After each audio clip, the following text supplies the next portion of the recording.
Good morning students. आज हम next topic है उसका सेकंड पार्ट जो है कंट्रोल ऑफ ब्रीदिंग उसके बारे में पढ़ेंगे।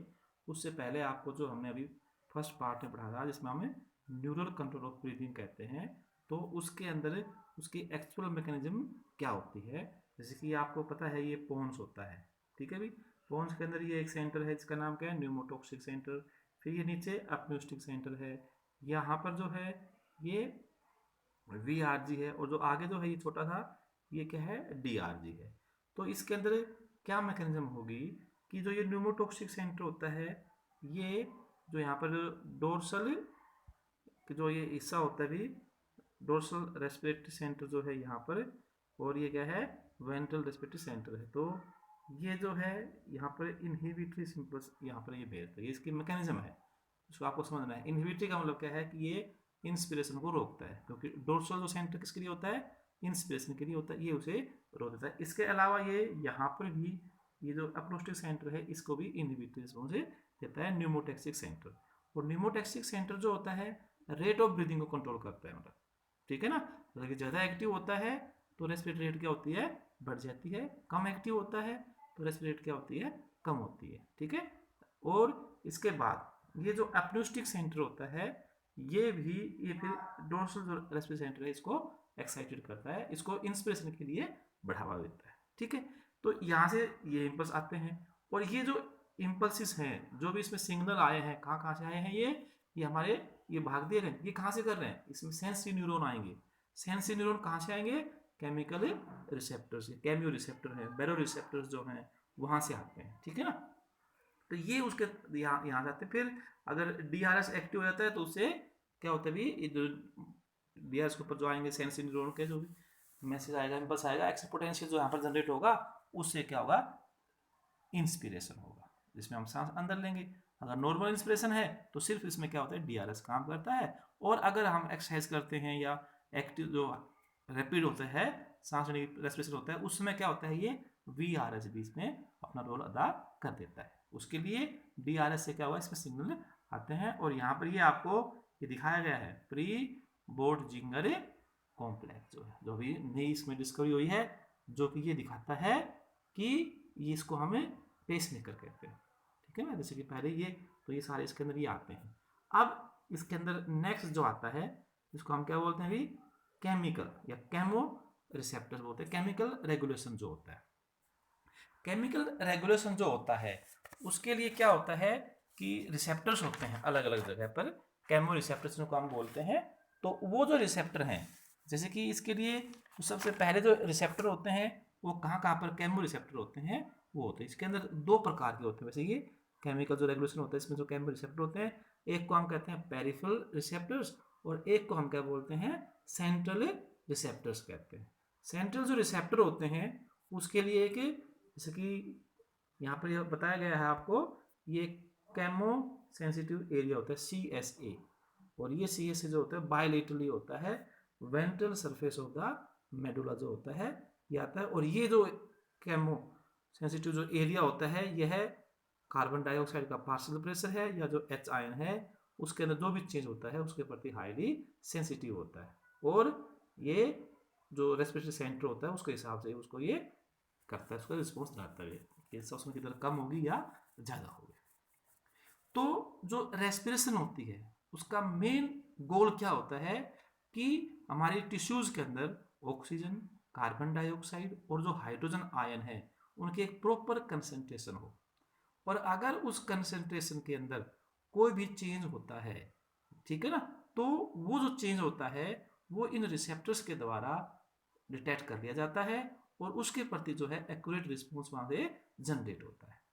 जैसे कि मान लीजिए अगर कार्बन डाइऑक्साइड एक्सेस हो जाती है या हाइड्रोजन आयंस एक्सेस में हो जाते हैं ब्लड में, तो वो फिर उसके क्या होता है, फिर ये केमिकल रिसेप्टर की वजह से हमारा जो रेस्पिरेटरी सेंटर जो होता है वो एक्टिव हो जाता है, ठीक है ना। और उससे इंस्पिरेशन एक्सपिरेशन की जो रेट होती है वो दोनों उसमें क्या होती है भी बढ़ जाती है। तो ये रिसेप्टर्स कौन कौन से होते हैं, केमिकल और ये आते हैं। तो सबसे पहले हम पेरिफेरल जो रिसेप्टर्स होते हैं उनके बारे में पढ़ते हैं। पेरिफेरल रिसेप्टर वैसे तो इसमें आपको यहाँ पर बताया गया है, ये पहला जो है ये आउटिक बॉडी, जैसे आप हम सभी जानते हैं कि हमारा जो हार्ट होता है उसके लेफ्ट वेंट्रिकल से आउटर निकलता है, और ये आउटर ऐसे ब्रांच होकर बॉडी के अलग अलग पार्ट्स में शुद्ध ब्लड को सप्लाई करता है। और जहाँ से ये आउटिक आर्क बनती है, चाप बनती है, वहाँ पर ही क्या होते हैं, ये आउटिक दो बॉडी होती है। और ये जो आउटिक बॉडी होती हैं इनके अंदर आर्टरियल ब्लड जो होते हैं उसकी सप्लाई होती है, काफ़ी अच्छी इनके अंदर क्या होती है, ब्लड की सप्लाई होती है। ऐसे ही ये यहाँ पर होती है। फिर ऐसे ही एक होती है कैरोटिड बॉडी। ये जो है कॉमन कैरोटिड आर्टरी है, ये दो भागों में बढ़ जाती है, एक्सटर्नल इंटरनल। और जहाँ से ये बढ़ती है वहाँ पर ये क्या होती है, कैरोटिड आर्टरी होती है। तो यहाँ पर ये आउटिक बॉडी है और ये क्या है, कैरोटिड जो बॉडी होती है। तो ये जो होती है हमारे पेरिफेरल जो है दो रिसेप्टर के रूप में ये काम करते हैं। अब इसके अंदर एक बात और ध्यान देनी भी, जैसे इस डायग्राम में दिखाया गया है कि जो आउटिक बॉडी है ये इससे जो भी इम्पल्स है, जो भी एक्शन पोटेंशियल है, वो वेगस नर्व के द्वारा जाता है। और जो कैरोटिड जो आती है उससे जो है ग्लोसोफेरेंजियल नर्व। तो ये वेगस और ग्लोसोफेरेंजियल जो नर्व हैं ये यहाँ से ब्रेन में जाती हैं, इन सेंस ऑर्गन से जाके जो हमारा रेस्पिरेटरी सेंटर है, आपको जैसे मैंने बताया था क्या नाम था उसका, DRG जो है, ये वहाँ पर जाके सिग्नल देते हैं। और उसकी वजह से क्या होता है कि रेस्पिरेशन रेट कम होती है कि ज़्यादा होती है, वो यहाँ पर इसके अंदर ये डिटेक्ट किया जाता है। तो ये कैरोटिड बॉडी होती है और ये क्या होते हैं, ये आउटिक बॉडी होती है, पेरिफेरल केमो रिसेप्टर होते हैं। ठीक है ना। तो ये रेस्पिरेटरी सेंटर को अप्रोप्रिएट सिग्नल देते हैं भी कि रेस्पिरेशन कम होनी है कि ज़्यादा होनी है। फिर इसके अलावा कुछ जो रिसेप्टर होते हैं हमारे लंग्स के अंदर भी होते हैं, आपको बताया था उसके आर्टियोज बेस में, इसको हम बैरो रिसेप्टर भी कहते हैं या स्ट्रेच रिसेप्टर भी होते हैं।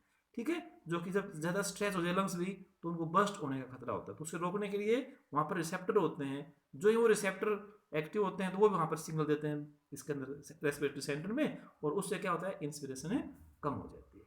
ये तो इनके अंदर आता है। इसके अलावा हमारे जो ब्रेन होता है, नहीं सॉरी, जो ये मेडुला ओब्लोंगेटा होता है, इसके अंदर जो ये वेंट्रल जो भाग होता है, यहाँ पर इसमें कैमो सेंसिटिव एरिया भी होता है। ठीक है, तो जैसे कि ये वेंट्रल जो है यहाँ पर ही एक कैमो सेंसिटिव एरिया भी होता है। और ये जो है कैमो सेंसिटिव एरिया ये बायलेटरली होता है। ठीक है ना, वेंट्रल सरफेस जो होता है ये वहाँ पर होता है। ठीक है, इसके पास ये होता है और ये बहुत ज़्यादा सेंसिटिव होता है change in the blood carbon dioxide और हाइड्रोजन कंसंट्रेशन के बारे में। यहाँ पर मैं आपको एक बात बताता हूँ कि ये हमारा जो सेंट्रल जो रिसेप्टर होते हैं ये ब्लड ब्रेन बैरियर के द्वारा कवर्ड होते हैं, यानी कि यहाँ पर ब्लड ब्रेन बैरियर होता है और हाइड्रोजन आयंस जो होते हैं इस बैरियर को क्रॉस नहीं कर सकते, लेकिन कार्बन डाइऑक्साइड जो होती है वो इस बैरियर को क्रॉस कर सकती है। ठीक है, लेकिन ये जो होता है ये हाइड्रोजन आयन के प्रति ज़्यादा सेंसिटिव होता है। हाइड्रोजन की जो कंसंट्रेशन जो कम जो चेंज आता है उसको ये तुरंत डिटेक्ट कर लेता है। तो उसके लिए क्या होता है कि जो कार्बन डाइऑक्साइड है ब्लड ब्रेन बैरियर से पास कर जाती है, और इन सेंट्रल केमो रिसेप्टर में, सेंट्रल केमो रिसेप्टर जो होते हैं पेरिफेरल जो केमो रिसेप्टर होते हैं उनसे कई गुना ज़्यादा पोटेंट होते हैं। क्यों होते हैं? क्योंकि सेंट्रल जो केमो रिसेप्टर होते हैं यहाँ पर कोई भी जो प्रोटीन वगैरह जो होते हैं उनकी मात्रा कम होती है, तो उससे जो होता है उनका जो बफरिंग इफेक्ट होता है वो कम हो जाता है, यानी कि जो एच आयन होते हैं वो भी किसी और से नहीं जुड़ते हैं, वो वहीं पर ही प्रेजेंट रहते हैं। तो उससे जो है ये सेंट्रल रिसेप्टर उसको बड़ी इजीली से डिटेक्ट कर लेते हैं। ठीक है, तो ये इनके अंदर ये आपको एक और इसमें डायग्राम दिखाया है जहाँ पर ये कैसे कहते होते हैं, तो ये केमो सेंसिटिव एरिया होते हैं, ये उसके अंदर काम करते हैं। ठीक है, तो इसके अंदर फिर कैसे क्या काम करते हैं वो आपको भी बताते हैं केमो सेंसिटिव एरिया के अंदर। इसमें जैसे कि कार्बन डाइऑक्साइड की मात्रा और ऑक्सीजन की मात्रा जब कम होती है तो उसके प्रति क्या क्या होते हैं। ठीक है, तो वो तो आपको मैंने बताया कि जो सेंट्रल जो रिसेप्टर होते हैं केमो सेंसिटिव एरिया जो होता है उसमें कार्बन डाइऑक्साइड वहाँ पर जाती है, it will join with water, है ना, H2CO3 बनाती है और वो क्या होती है, टूट जाती है फिर H आयन में और HCO3 आयन्स में। और ये जो H आयन यहाँ पर बनते हैं, अगर मान लीजिए यहाँ पर ब्लड ब्रेन बैरियर के जो ये जो केमो सेंसिटिव जो एरिया होता है H आयन्स की मात्रा ज़्यादा होगी। ठीक है ना, तो उससे निजात पाने के लिए क्या होगा, ये डोर्सल जो रेस्पिरेटरी सेंटर है वहाँ पर संदेश जाता है और उससे क्या होगा, हाइपर वेंटिलेशन हो जाता है, ठीक है ना। यानी कि हम जो रेस्पिरेशन की दर क्या होती है, बढ़ा देते हैं, जिससे कि फिर उस एच या जो CO2 की जो मात्रा है वो कम हो जाती है। तो हम इस प्रकार करते हैं, ठीक है भी। तो जो ऑक्सीजन होती है उसके लिए बाहर वाले जो रिसेप्टर होते हैं वो ज़्यादा काम करते हैं, और जो सेंट्रल रिसेप्टर होते हैं वो ऑक्सीजन के प्रति सेंसिटिव नहीं होते, ठीक है ना। उसके ऊपर वैसे ऑक्सीजन का डायरेक्ट इफेक्ट नहीं होता है, इसका कुछ इनडायरेक्ट इफेक्ट होता है, वो भी किसके ऊपर होता है, पेरिफेरल केमियो रिसेप्टर्स के ऊपर। यानी कि अगर हम कह सकते हैं कि ये मान लीजिए भी ऑक्सीजन की मात्रा कम हो जाती है, जिसे हम क्या बोलते हैं, हाइपोक्सिया कहते हैं। यानी कि 60 मिलीमीटर ऑफ मरकरी और 30 मिलीमीटर ऑफ मरकरी जहाँ पर हीमोग्लोबिन का जो सेचुरेशन है वो कम हो जाता है, अगर ऐसी इसकी मात्रा हो जाती है, ऑक्सीजन की मात्रा प्रेशर कम होता है, तो ये रेस्पिरेटरी सेंटर को एक्टिव करता है, डोर्सल वाले को, और उससे हम क्या होता है, इंस्पिरेशन होता है और ऑक्सीजन की मात्रा क्या होती है, वापस से नॉर्मल हो जाती है। ऐसे ही जो कार्बन डाइऑक्साइड होती है वो भी अपना इफेक्ट दिखाती है, ठीक है। कार्बन डाइऑक्साइड के लिए अच्छा, ऑक्सीजन वाला जो होता है वो क्या होता है कि कैरोटिड बॉडी जो होती हैं और आउटिक बॉडी होती हैं। कैरोटिड बॉडी आपको बता दिया कि इससे जो इम्पल्स है, जो मैसेज है, ग्लोसोफेरेंजियल नर्व पे दबाया जाएगा, ठीक है। इसमें एक हेरिंग्स नर्व होगी जो किससे जुड़ जाएगी, ग्लोसोफेरेंजियल नर्व से होती है, ठीक है। तो ये डोर्सल मेडुलरी सेंटर के अंदर जो होती है ऑक्सीजन की जो रिसेप्टर होती है वहां पर जाके काम करते हैं।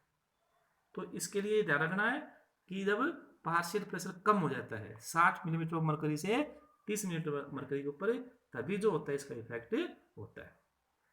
कार्बन डाइऑक्साइड और H आयन जो होते हैं उनका क्या असर होता है, ठीक है। तो जब कार्बन डाइऑक्साइड जो होते हैं वो पेरिफेरल जो केमो रिसेप्टर होते हैं, इसकी अगर मात्रा बढ़ती है या H आयंस की कंसंट्रेशन बढ़ती है तो उसका पेरिफेरल के ऊपर इफेक्ट होता है, और इनडायरेक्टली जो होते हैं वो रेस्पिरेटरी एक्टिविटी को इंक्रीज करते हैं, ठीक है।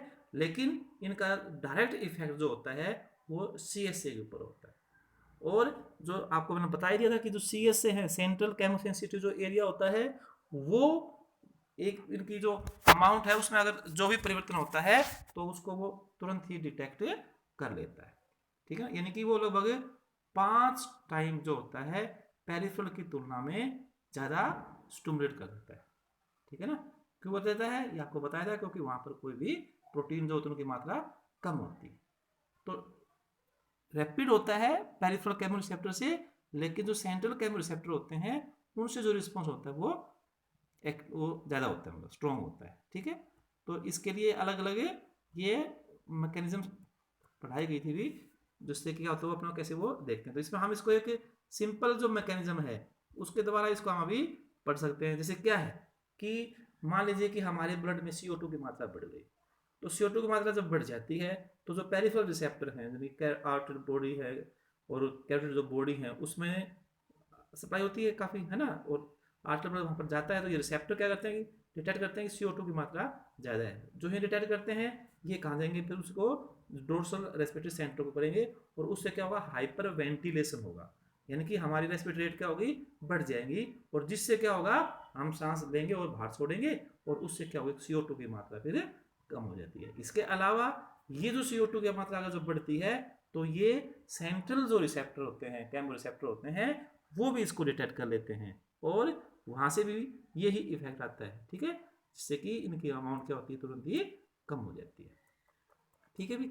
तो ये रेस्पिरेटरी जो होती है इसका क्या क्या असर होते हैं भी, ये वो है। हमें बच्चों आपको एक बार इसके बारे में और दिखा देते हैं, दोनों जो रिसेप्टर्स होते हैं उनमें कैसे काम करता है। जैसे कि आपको यहाँ पर ये दिखाया गया है कि केमिकल जो फैक्टर है, जैसे कि आर्टेरियल जो ब्लड है उसमें पार्शियल प्रेशर ऑक्सीजन का कम हो जाता है, ठीक है, जैसे कि यहाँ पर ये कम हो रहा है। तो ये जब कम होता है तो इसके जो इफेक्ट कहाँ पर होगा, यानी कि पेरिफेरल केमो रिसेप्टर पर, और जो सेंट्रल जो केमो रिसेप्टर हैं उनके ऊपर इसका क्या इफेक्ट होगा वो यहाँ पर लिखा है।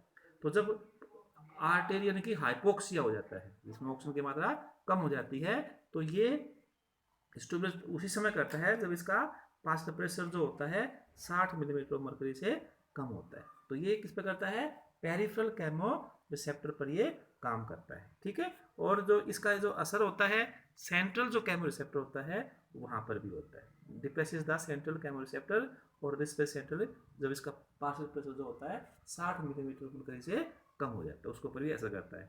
ऐसे ही ये बताया कि जब CO2 की जो पार्शियल प्रेशर होता है ये बढ़ जाता है, CO2 का बढ़ता है तो H आयन भी बढ़ते हैं, आपको पता ही है। वो CO2 से क्या बनता है, H2CO3, जो H और HCO3 में टूट जाता है, तो H आयन की मात्रा भी बढ़ जाती है। ठीक है, तो ये आर्टेरियल ब्लड के अंदर भी है और ब्रेन ECF के अंदर आता है। तो ये जो मात्रा होती है इसका इफेक्ट पेरिफेरल जो केमोरिसेप्टर होते हैं उनके प्रति जो रिस्पॉन्स है वो सिर्फ 40% ही होता है या उससे भी कम होता है, लेकिन मोस्ट जो इनका इफेक्ट होता है वो कहाँ पर होता है, सेंट्रल केमोरिसेप्टर पर होता है, जो लगभग 70 के आसपास होता है। ठीक है ना, तो ये उनको स्टिमुलेट करते हैं और उससे रेस्पिरेटरी सेंटर एक्टिव हो जाता है, जैसे कि रेट ऑफ रेस्पिरेशन बढ़ जाती है। ऐसे ही जो एच आयन कंसंट्रेशन जो है आर्टेरियल ब्लड में थी, ठीक है ना, ये तो कहाँ थी, एच आयन तो ब्रेन वाली थी और CO2 थी आर्टेरियल में। ठीक है, तो ये एच आयन जब होती है तो ये स्टिमुलेट्स करता है पेरिफेरल केमोरिसेप्टर को भी होता है, एसिड बेस बैलेंस दिखाता है और डज नॉट अफेक्ट। क्योंकि एच आयन जो होते हैं आर्टेरियल ब्लड से हमारे ब्रेन के जो रिसेप्टर होते हैं वहां पर नहीं जा पाते, क्योंकि वो ब्लड ब्रेन बैरियर जो होता है वो उसके प्रति क्या होता है, इम्परमिएबल होता है। तो इस प्रकार ये CO2 है, ये ऑक्सीजन है, जो पीएच है, जो भी है, इसके अंदर इसकी मात्रा कम या ज़्यादा जो भी होती है उसको हमारा जो रेस्पिरेटरी सिस्टम होती है, ब्रीदिंग, वो उसे कॉन्स्टेंट बनाए रखता है भी।